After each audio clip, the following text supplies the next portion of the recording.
Hello and welcome to another episode of Sermon Braindump. My name is Scott Dalen. I'm an ELCA pastor in Southwest Iowa, and I present these videos every week for a couple of different reasons. The first of which is to take my brain out of the mode of background work over the course of the week and begin to write and prepare the sermon that I will preach to my congregation for the weekend. That is the first reason. And the second is just to allow you, the viewer, who have come across this video for whatever reason brought you here today, whether you are a regular viewer who tune in every week, for which I am grateful, or if you just happen to stumble across this random video for whatever reason, just to allow you to gain some different insight into the assigned text for the week. So that is why I do these. This particular Sunday, which is May 12th, 2019, Mother's Day here in the U.S., so happy Mother's Day to all you out there. The fourth Sunday after Easter, also commonly known as Good Shepherd Sunday, which is unofficial and yet seems to happen anyway here on the fourth Sunday after Easter. Our assigned text comes out of John chapter 10, verses 22 through 30. Now, Good Shepherd, what's that all about? Well, on this particular Sunday, the gospel lesson always comes out of John every year, and we get a little bit different portion of what is called the Good Shepherd discourse. This stems from the statement that Jesus makes that I am the good shepherd, the sheep know my voice, or my sheep know my voice, they hear it and they follow me, kind of that whole larger chunk of that falls within John chapter 10. And as I mentioned, we get a little chunk of it each time. Now, the other readings kind of all fall into this heading as well. We have Psalm 23, which, of course, the Lord is my shepherd, I shall not be in want. We have a portion from Revelation that talks about Jesus being the Lamb, and salvation belongs to our God who is seated on the throne and to the Lamb, and kind of all that stuff. So we get this shepherd and sheep idea. There's one other reading that comes out of Acts too, which, well, important, doesn't necessarily fit into the same thing, but it kind of fits into the heading that the Good Shepherd gives us eternal life. So that's kind of the overarching theme of the day, this idea of shepherds and leading and such. And so that's kind of just something to have in the back of our mind. So I'm going to go ahead and read it, and then we'll talk about it a little bit. At the time, that didn't come out right. Okay. Again, John 10, 22 through 30. At that time, the festival of the dedication took place in Jerusalem. It was winter, and Jesus was walking in the temple in the portico of Solomon. So the Jews gathered around him and said to him, "How long will you keep us in suspense? If you are the Messiah, tell us plainly." Jesus answered, "I have told you, and you do not believe.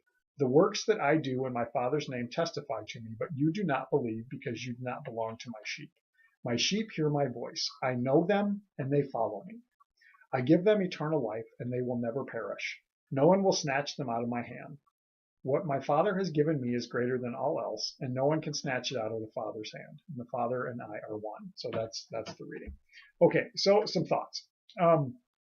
There's actually a passage of time between this and the earlier part of chapter 10 that I talked about. So earlier is when Jesus does the whole I am the good shepherd thing. That happens at an earlier time. And then we hear that there's a bit of a passage of time, and now he's into a different setting. He's still in Jerusalem, he's still in the temple, so the setting is kind of the same, but it's later on. Now we hear about the festival of the dedication. This is probably more commonly known to us now as Hanukkah. That happens right about the same time as Christmas, the Jewish festival that still happens, also called the Festival of Lights. And the history of this festival is important. So it dates back about 150-ish odd years before the birth of Jesus, to a time called the Maccabean Revolution. At that point, Israel was controlled by the Seleucids, and the Seleucid king or emperor or whatever kind of his term was had gone into the temple there in Jerusalem and had sacrificed to his god, therefore like creating a sacrilege within the temple. And because of that, there was a revolt led by this guy named Judas Maccabeus, or Maccabeus, something like that, known as the Maccabean Revolution.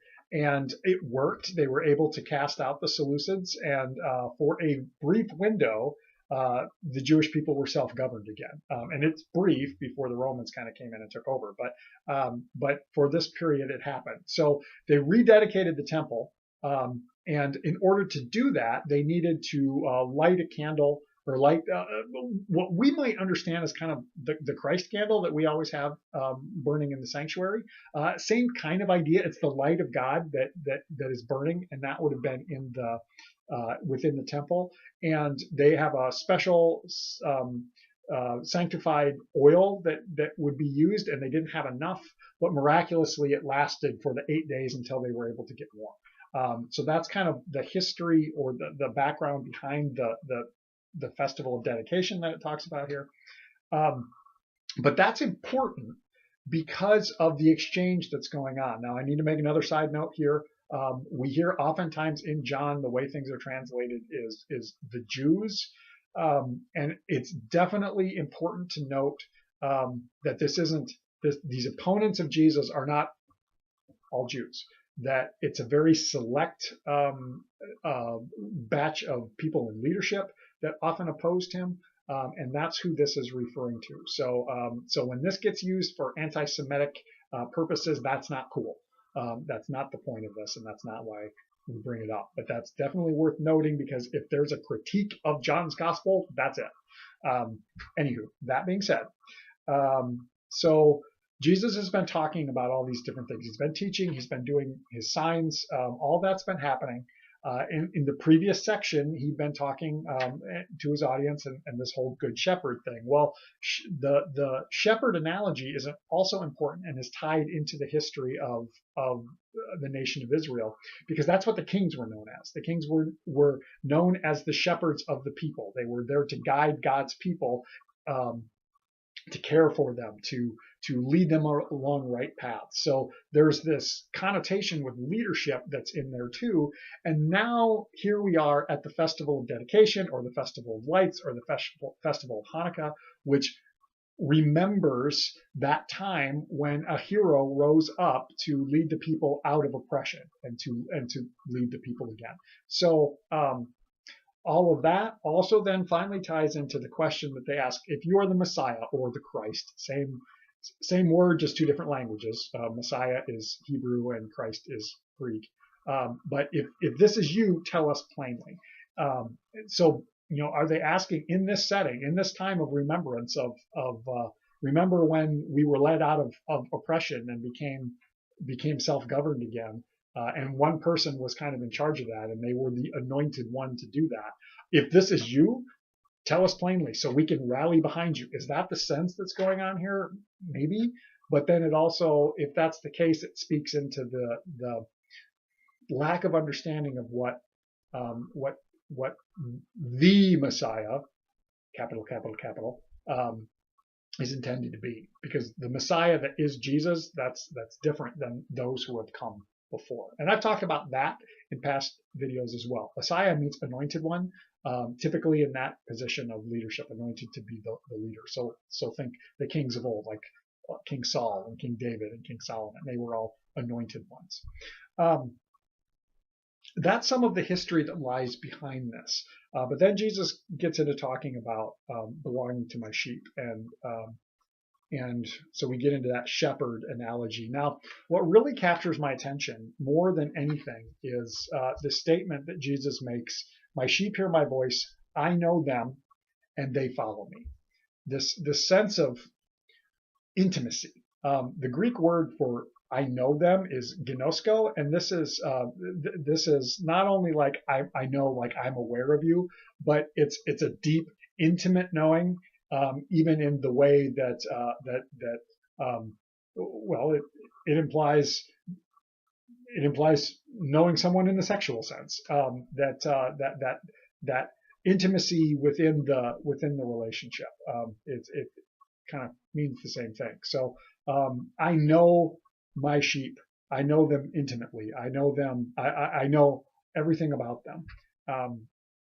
And they follow me. Now, why does that capture my attention, especially that follow me? Because those are Jesus' last words in John's gospel. Post-resurrection, when Jesus appears on the seashore to some of the disciples, including Peter, and they're having this exchange, And Jesus' final word to Peter is, "Follow me." Now, also for the record, then in the next verse they repeat some of his statement, but the last thing he says is, "Follow me." And that seems significant. Well, what's it mean to follow Jesus? Well, it means a lot of things. It means a lot of things to a lot of different people. But it means we follow his teachings. It means we believe in him. That's in here in the statement too. You believe what? Well, believe that I and the Father are one, and that whatever it is that God is up to in our reality, that God becomes tangible, and that we believe that Jesus is somehow God, that God becomes man, that God puts on flesh and dwells among us as one of us. That God desires to be with us so much that God will become that which God somehow should not be. And then not only that, but God in the flesh will die. And then not only that, but that God in the flesh will show that death does not ultimately win, that God is bigger even than death. All of this stuff that's going on in the Jesus event, all of that is so that we might believe that we have a God that desires so much to be in relationship with us. And that's what that believing is. Believe in that nature of relationship that God desires to have with us. This is kind of short, but I sort of don't know what else to say about it. I mean, that's the sense that I'm really working with in terms of this this text and the theme of this day of what does it mean to follow Jesus? What does it mean to believe? What does it mean to be known? And who is this God that desires to know us so much and to be known by us, that God will do that which seems mind-blowingly impossible? If you have thoughts, questions, comments, throw them down in the comment section. We'll continue the conversation that way. Otherwise, if you feel so led and you appreciate these videos and would like to support the ministry that allows me to be able to do them, I will, as always, put the link down in the comments section to my congregation's website, and you can follow that and go to our online donation. And if you would like to support it, that would be a blessing. No pressure if you don't want to, but it's out there if you do. Otherwise, I hope you have a blessed week. We'll catch you next time.